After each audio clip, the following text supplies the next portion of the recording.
Hello everyone, welcome again to this channel. This time I will not show you any of my games, I know you regret it, but I will talk a little bit about an opening, a way of refuting and somewhat a system with a very interesting and to some degree a dubious idea, but the one which I find very interesting. And this is a system for black against f4. It is already on the board, as you can see. And the move f4 is seemingly not very accurate, but it can also be pretty unpleasant.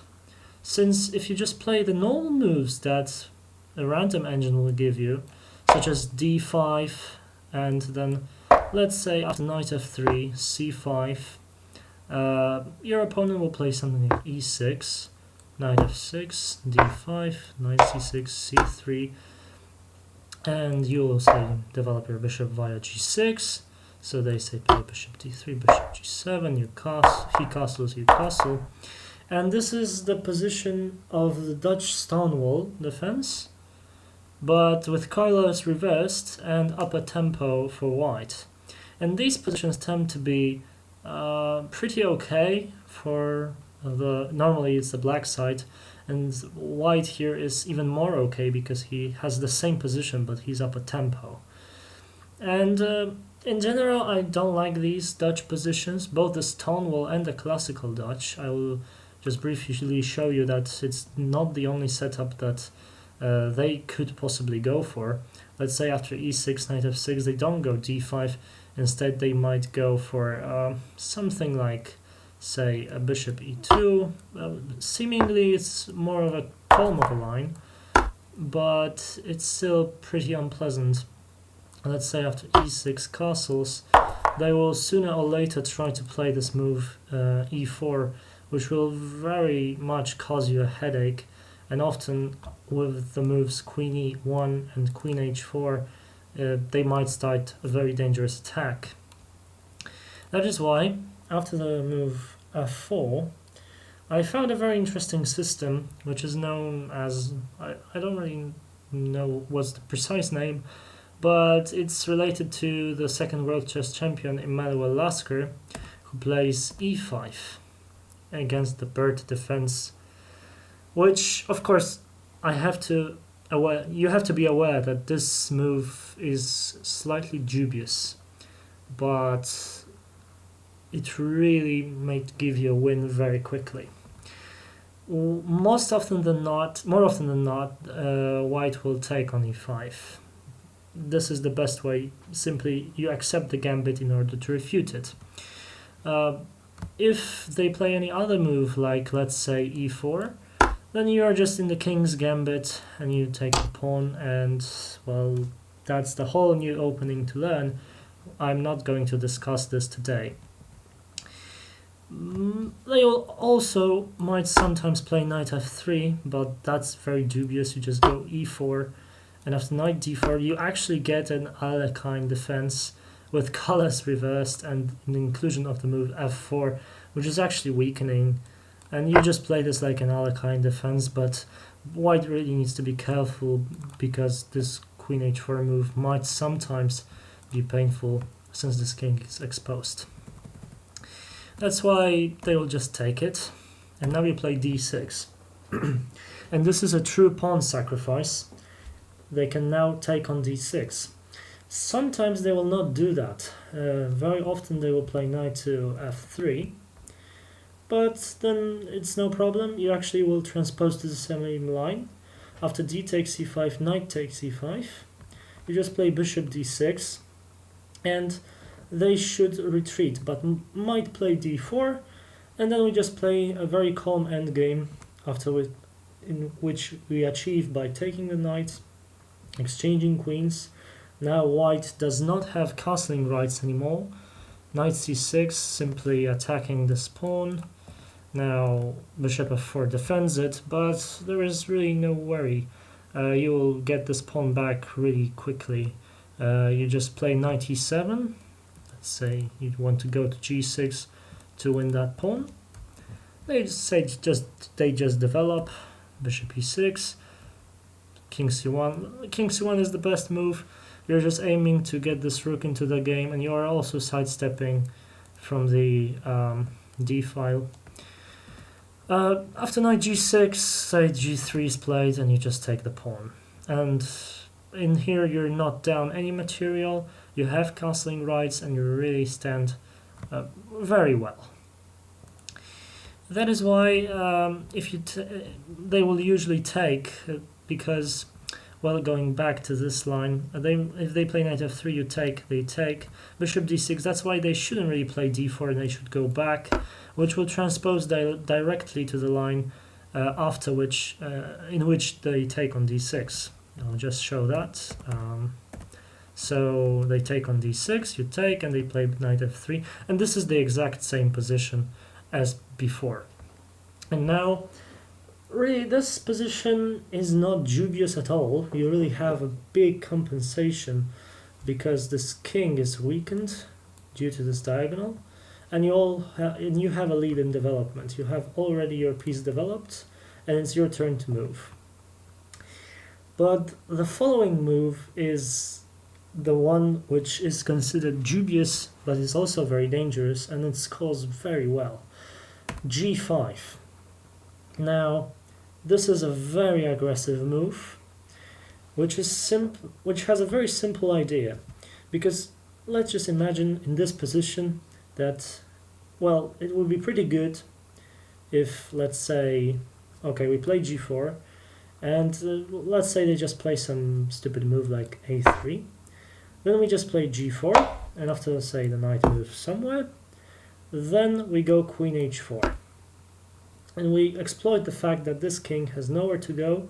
They have to play g3, which we will take.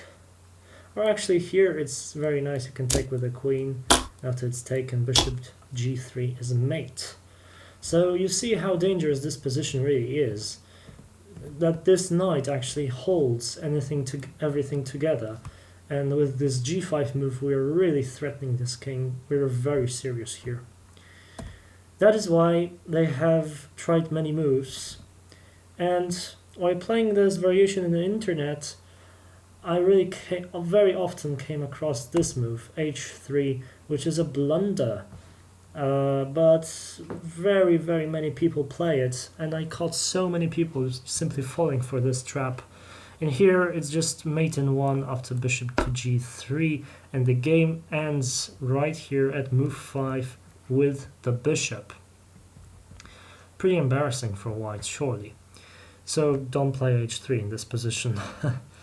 Okay, there are two moves in this position which I consider good and which generally are the only ones with which white can aim for any advantage. And this is d5 and g3. What are the objectives of these moves? Well, let's talk about g3.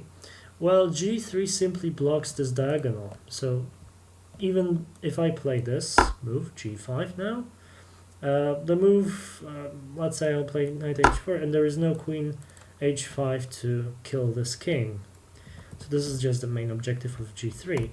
Whereas d4 is aimed more towards development of pieces. It opens up the eyes of this bishop and also makes a freeing square for this king if needed. So, okay, let's analyze d4 first. After d4, we of course played g4. That's why we played g5 first. And here there are two moves that are popular. Of course, the knight is attacked, and white doesn't really want to go back. This is pointless. So he realistically only has two good squares to go to. Now, the best move here is knight to e5, and I believe it gives equality.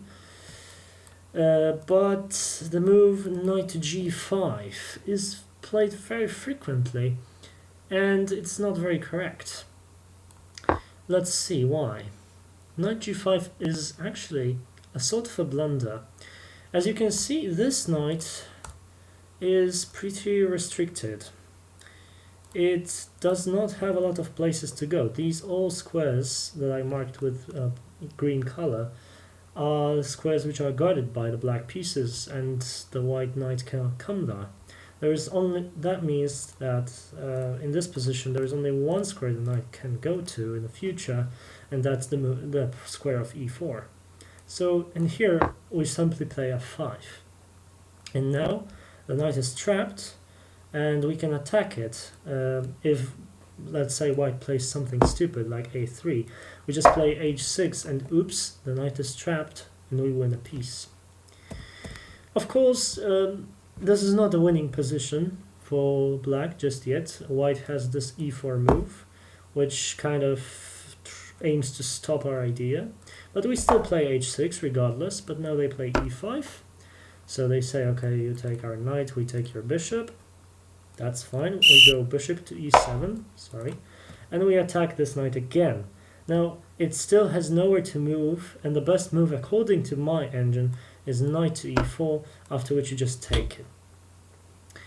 Here white has a lot of compensation for the piece that he lost, because, well, this structure is clearly not the best one, and the king is open. Oh, not that. The king is very much opened, and, well, this is not a safe position to play, but you have a piece already. So if you manage to stand this position, then you're just good. I'll just show you one of the ways that the game may continue. Bishop to b5 check, c6, and say bishop c4, again taking control of some squares around the king, particularly this one. Bishop h4 check, provoking some weakness to g3, and now simply going to g5, aiming to exchange material. Remember, when you're up material, you want to exchange pieces. And here it will just happen. After knight to c3, let's say bishop f5, reinforcing this pawn. Let's say he castles, which is probably most common. And knight to e7, bishop takes g5, and after h takes g5, you have a terrible pawn structure, but you're up a piece, and oftentimes you'll get this open h file, which is good for your attacks. So this position is just marvelous for you, really. Black should be very happy with this position. So let's go back, and after the move d4 and g5, we discussed the move knight to g5 already. Let's just quickly summarize. We play f5, trapping the knight, and then after some move we simply catch it. Okay, but the correct move here is knight to e5, after which we will transpose into the very equal endgame. After taking a knight and taking queens, white has lost the right to castle, and you still have a lead in development because neither of you have any pieces developed, but you are on the move, so you're allowed to attack. So you play knight c6, simply trying to win your pawn back. They play knight c3. Now you don't take this pawn. This is essential, really. You have to play bishop e6. If you play knight takes pawn, you might actually end up in some trouble after the move knight to d5. Oh, sorry. Threatening this fork. And you have to play something like king d7, which is pretty uncomfortable, and, well, white might still put a lot of pressure on you, so you shouldn't be playing this way. Instead, you should rather go for bishop to e6, which is the better move, and after bishop to g5, because here you want to castle with a tempo against the king and basically get an equal position. If, say, they play just bishop f4, you just castle with check, king c1, and this position is even more equal than the previous one.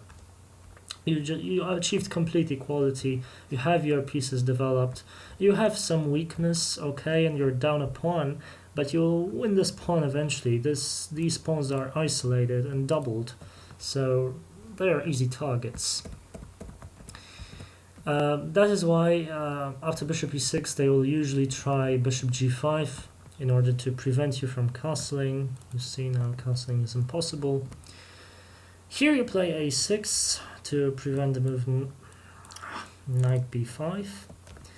For those who maybe thought that knight b5 was possible in the previous move, of course it wasn't. You just castle and defend the pawn that was attacked. So okay, let's go back to bishop e6, bishop g5. Here you simply play a6 preventing that move, and say e4, knight takes e5, and b3. Simply white is preparing to move his king and get the rook into the game. But it takes a lot of time, which you can spend on consolidating your position. So you play f6, and after bishop e3, you can castle or go rook d8, doesn't really matter. I actually don't think castling is that great, although I might show this is okay. Castling queenside, and after king c1, we simply develop our pieces with knight to e7.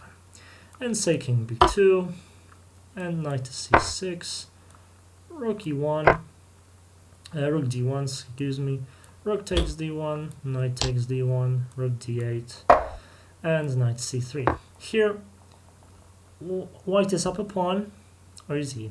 No, he's not even up a pawn anymore.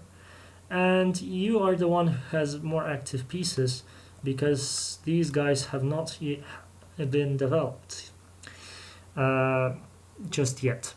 And you have time to consolidate with moves like h5 or f5, simply protecting your pawn, trading stuff off the board. It is also possible to maybe try to win this pawn. It's isolated, so it's an easy target for you. So yeah, this position is very much okay for black. Okay, let's go all the way back to this position. After g5, we discussed what happens after the move d4. Now let's discuss g3, which I think is the most accurate. However, people who like activity may not particularly enjoy this, because you're moving pawns instead of developing pieces. That's never really great. And here you play g4. g4 attacks the knight, so you have to move it. If the move knight to d4 is played, then you really have no problems in this position. You play h5, which at first might seem a bit odd. Why would you move pawns instead of developing pieces? But it really has a tricky idea in mind. Let's say after bishop to g2, normal development, preparing for castling, and here your idea is h4, and you see how dangerous this attack is. You already have a double attack on g3, you get the open, you threaten to open the h file. You might sometimes play h3 to restrict this bishop. You really have a massive attack here, and this position is actually much better for black, this particular one. So knight to d4 is not in order. White really has to play knight h4. Knight h4 prevents any such ideas because the h5 square is defended very successfully. Now you will never be able to play this because the knight is still there. In here there are two moves that one might play in this position with black. That makes sense. One of them, and the most popular one among the players, is sorry, I didn't show that first. Is knight to c6. This is the most common move played in the book. Although I'm not really enjoying it. Knight c6 seems a bit pointless. Well, why is that so? Well, the action is going on the king side, and you develop the piece on the queen side, which kind of is counterintuitive. I mean, this move is by all means okay, but it seems quite unnatural. The also very popular move in the database is knight e7. Simply developing your pieces on the king side, also aiming to come to g6 and challenge this knight on h4. This is a very typical idea in this opening, one that you definitely may try. But I believe in this variation, black gets into some trouble after e4, and if you simply try knight g6 in this position, well, you might end up in some trouble because white will simply play knight f5 and force you to take this, and after, say, queen e7, queen e2 might be played, and knight e5. This position is really getting dry after d4, and say knight f3 check, king d1, knight takes d4, and queen takes g4. This position is somewhat messy. Black's king side is completely fallen apart, but white lost the right to castle.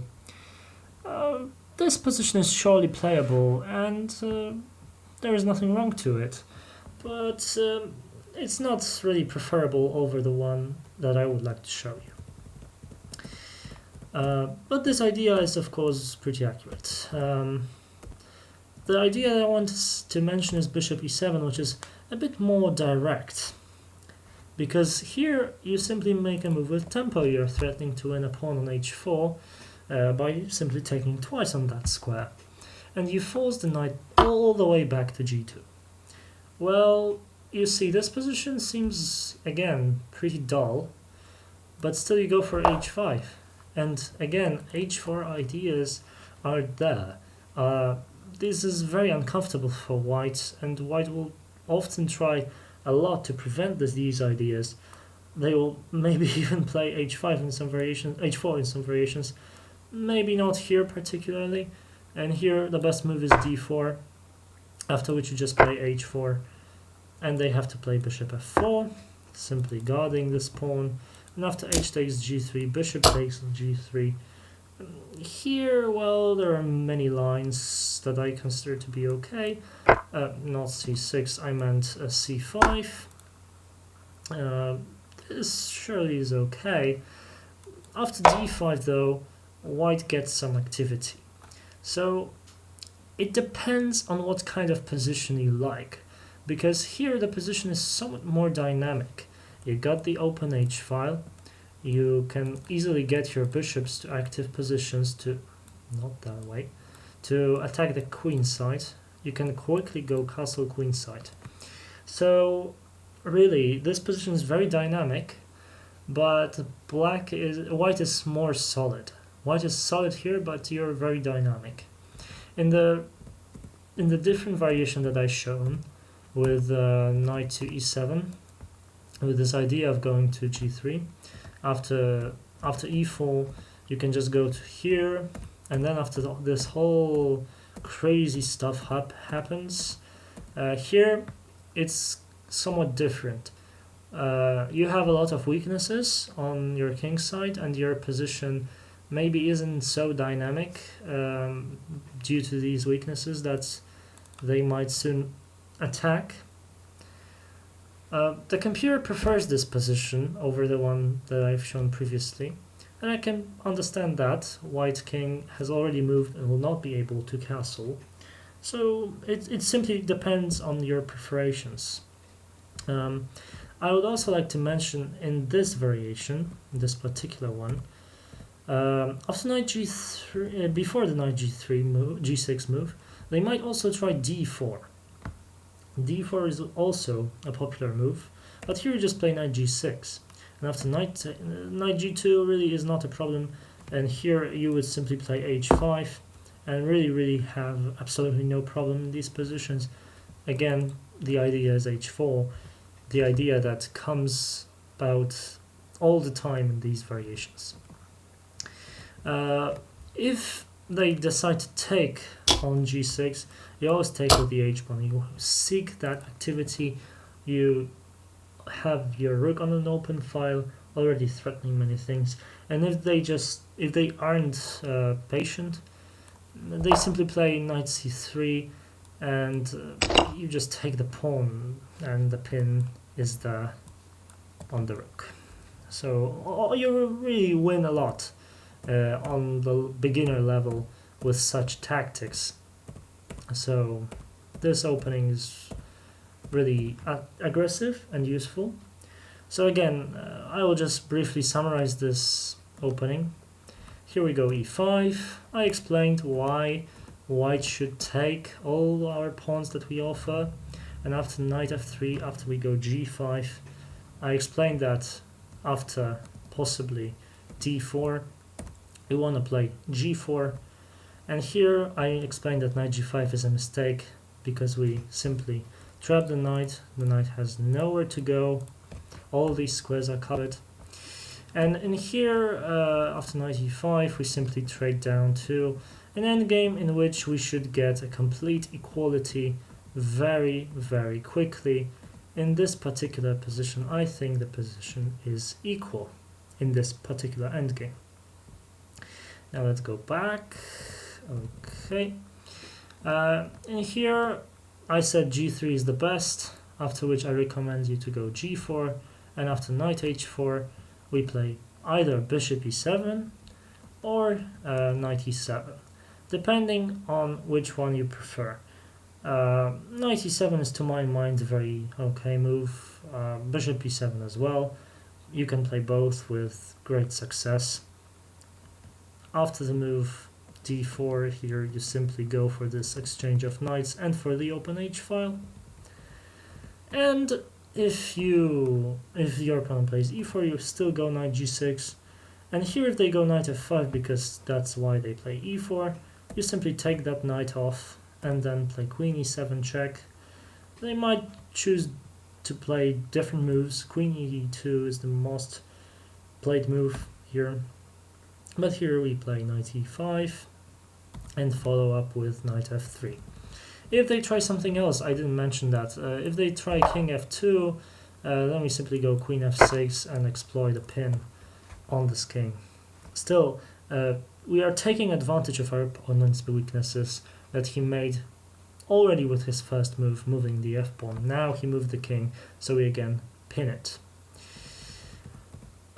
So that's pretty much it. I hope that you enjoyed this video. If you have any comments about this one, do share them with me. I'm always very interested in your comments. And you can also inform me if this information was useful. If you have any questions about this opening, you can also ask them. I'll be very happy to answer them. And I hope you got something out of it, and see you in the next video. Bye.